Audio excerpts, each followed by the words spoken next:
Hello students, how you all? कैसे हो आप सब? And I believe that everybody you are doing well and you are all the given work as completed. Today we are going to discuss about history chapter 2, that is from trade to territory. The company establishes power, right? So here we are going to discuss about very one interesting story that we are going to discuss here. Please you pay your attention and you could understand better, right? History is a story, so all stories behind this, if we are understanding well, then history is a very interesting as well as it is a memorable things. हम past अपने past को जितना अच्छी तरह से समझें, एक कहानी के तौर पे समझें, उतने हमें ये रिमेंबर होता है, हमें याद रहता है इन सारे चीज़ों की. चलिए हम अभी शुरू करते हैं और समझते हैं कि ये सारे क्या हुआ, किस तरह से ट्रेड जो यहाँ पे व्यवसाय करने आए थे, जो ट्रेड और बिजनेस करने आए थे, वो यहाँ के रूलर्स कैसे बने, ये है आज की टॉपिक. 1707 आपको पता होगा, लास्ट ईयर आप जब 7th क्लास में पढ़ रहे थे तो मुग़ल एम्पायर आपने पढ़ा. तो जो लास्ट जो पावरफुल रूलर था वो औरंगजेब थे. औरंगजेब एक पावरफुल रूलर थे और बहुत बड़ी लार्ज एरिया जो है वो पूरी अपने कंट्रोल में लाए थे और उसको आज हम इंडिया के नाम से जानते हैं. ओके, सो जब औरंगजेब मर गए 1707 में, राइट, उस टाइम क्या हुआ कि जितने भी मुग़ल के गवर्नर्स थे, बहुत सारे ऑल ओवर इतनी बड़ी इंडिया को एक राजा तो कंट्रोल नहीं कर सकते हैं, तो एक एक एरिया डिवाइड किया गया था और उस एरिया का नाम सूबा रखा गया था. और जो सूबा के ऊपर जिसका अधिकार था, जो नियंत्रण करते थे, उनको सूबेदार कहा जाता था. और today's date we can call them as governors.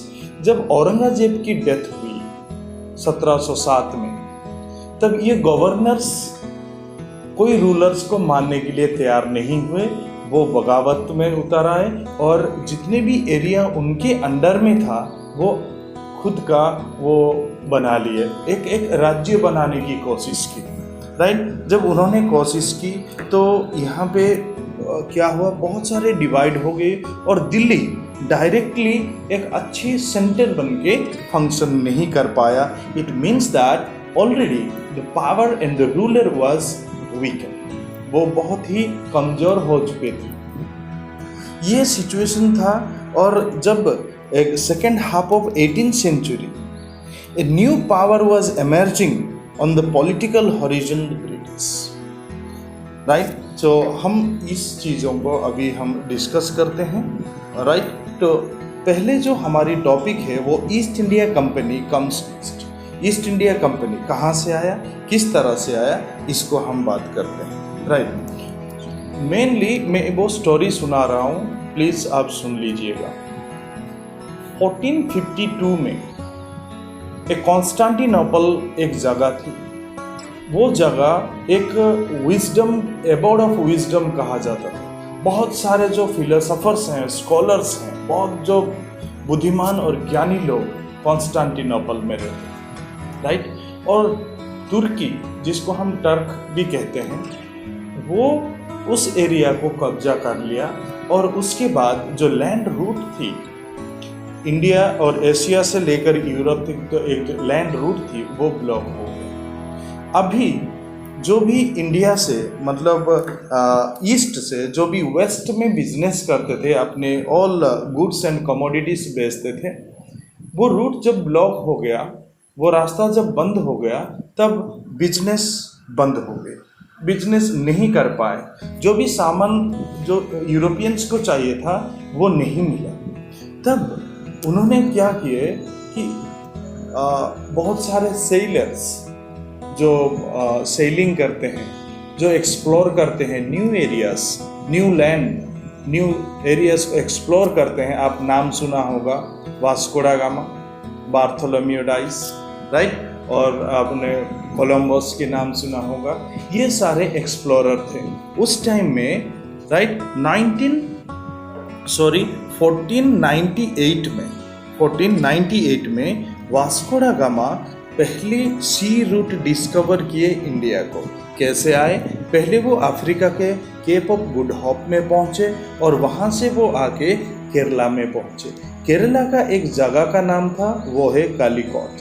Kalikot वहाँ पहुँचने के बाद बहुत कम आए थे, जो वास्को दा गामा के साथ बहुत कम लोग आए थे। तो वो जाके वहाँ एक राजा होते थे कालीकोट केरला में, राजा का नाम था जामोरिन। जामोरिन के पास जाके उन लोगों ने परमिशन मांगी कि हम तुम्हारे एरिया में बिजनेस करना चाहते हैं, इंपोर्ट और एक्सपोर्ट करना चाहते हैं गुड्स एंड ऑल थिंग्स। और उस टाइम में केरला में ज़्यादा से ज़्यादा आप जानते हो काली मिर्च, जिसको हम पेपर कहते हैं, क्लोव्स, लौंग है, कार्डामम जानते हो आप, इलायची होता है। ये जितने भी स्पाइसेस हैं इसकी बहुत बड़ी डिमांड यूरोपियन मार्केट में थी। इसके लिए बहुत ही कंपटीशन करते थे पूरी कंपनीज कि जाकि यहाँ से हम बहुत कम रेट में ले जाएं और यूरोप में बहुत ही महंगा हम बेच सके, बहुत ही प्रॉफिट हम गेन कर सकें। सो ये जो बात थी, तो इसीलिए पहले वास्को दा गामा कहाँ से थे? पोर्तुगीज से। तो पहले पोर्तुगीज के लोग आए। पोर्तुगीज लोग आने के बाद उन्होंने परमिशन ली, फिर बिजनेस शुरू कर दी। बिजनेस के बाद उन्हें गोवा एरिया में सेटल हो गए। गोवा एरिया में सेटल होने के बाद औरंगजेब से भी उन्होंने परमिशन लिए कि हम यहाँ पे बिजनेस करना चाहते हैं। उसके बाद डच पीपल, जिसको फ्रेंच पीपल आए, डच भी आए, राइट। और एट लास्ट ब्रिटिश लोग आए। और ब्रिटिश लोग आने के बाद बहुत ही कंपटीशन हो गया। अगर हम यहाँ देखें तो रियली में जो 1600 में एलिजाबेथ जो क्वीन थी इंग्लैंड की, उन्होंने एक फरमान जारी की कि कोई भी ईस्टर्न पार्ट में जाके बिजनेस कर सकते हैं और वहाँ से इंपोर्ट और एक्सपोर्ट कर सकते हैं सामान को। सो इसीलिए ज़्यादातर यूरोपियन लोग ईस्ट एरिया और जो एशिया की तरफ और इंडिया की तरफ उन लोग आए और उनको देखा, उन लोगों ने देखे कि इतने सस्ते में हमारे लिए बहुत ही सारे सामान मिल रहे हैं, कॉटन मिल रहे हैं, even different type of raw materials availability है। तो उन लोगों ने ठान ली कि हम यहाँ पे बिजनेस करेंगे। लेकिन बात ये हुई कि यूरोप से जो फ्रेंच भी आए, पोर्तुगीज भी आए, डच भी आए और ब्रिटिश भी आए, तो ये आपस में लड़ने लग गए। क्यों? कंपटीशन, बिजनेस कंपटीशन उनके आपस में हो गए। और आपस में होते होते उन लोगों ने तो कभी कभी जो समंदर के रास्ते पे जो जहाज आते थे उनको भी अटैक कर देते थे, उन्हें डुबा देते थे।